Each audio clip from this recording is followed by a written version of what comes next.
Comment signer son premier client en freelance? C'est un peu la question à 100 000 euros parce que c'est la signature la plus dure. Une fois qu'on a signé son premier client, c'est assez simple d'enchaîner. Mais c'est vrai que le premier, c'est un peu une galère parce qu'on n'a pas d'expérience, on ne sait pas comment faire et souvent la concurrence est meilleure que nous. Moi, c'est Jean-Romain, j'ai 5 ans d'expérience dans le freelancing en SEO et si tu as envie de te lancer en freelance, tu es au bon endroit, c'est parti. Pour signer son premier client, d'abord, il faut définir clairement son offre.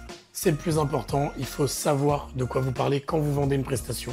Quand vous arrivez à un call de vente, il faut que vous sachiez où vous allez emmener votre client et ce que vous allez lui vendre. Pour ça, vous allez tout simplement lister vos compétences, lister les services que vous allez vendre et les livrables que vous allez proposer à vos clients. Une fois que vous avez ça, vous avez une offre bien structurée, il n'y a plus qu'à lui faire un beau packaging et l'envoyer vers des clients. L'étape 2, c'est d'étudier la concurrence. Regardez un peu ce que font les autres, vous pourrez avoir de très bonnes idées. Moi, je regarde pas mal ce qui se passe sur le marché US, où ils sont vraiment en avance dans le digital marketing. Ça me permet d'avoir des idées sur comment vendre mes prestations, les packages d'offres aussi que je dois faire et comment démarcher des clients. L'étape suivante, évidemment, on est obligé d'y passer, c'est le portfolio. Il faut créer un portfolio, sauf que quand vous n'avez pas de clients, comment vous faites? Eh bien, tout simplement, vous mettez des projets personnels. Un projet personnel, si vous êtes développeur web, ça peut être une création d'un site web pour vous ou pour un ami. Ça peut être aussi la réalisation d'un portfolio en ligne pour quelqu'un d'autre.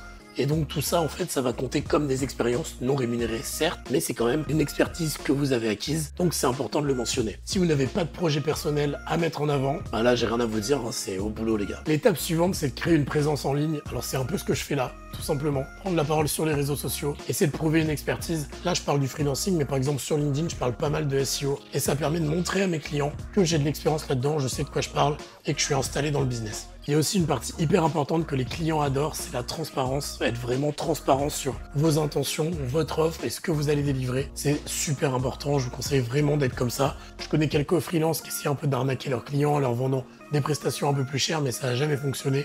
Donc essayez d'être au maximum transparent là-dessus. L'étape numéro 5, c'est de faire un pitch et de se positionner. Il faut vendre une prestation qui n'existe pas ou bien une variation d'une prestation qui existe et savoir la pitcher hyper simplement. Il faut que vous puissiez me pitcher votre prestation et les bénéfices qui vont en découler en 30 secondes, sinon c'est que c'est pas clair. N'hésitez pas à participer à des événements pour vous entraîner à pitcher votre prestation, c'est le meilleur des moyens pour y arriver.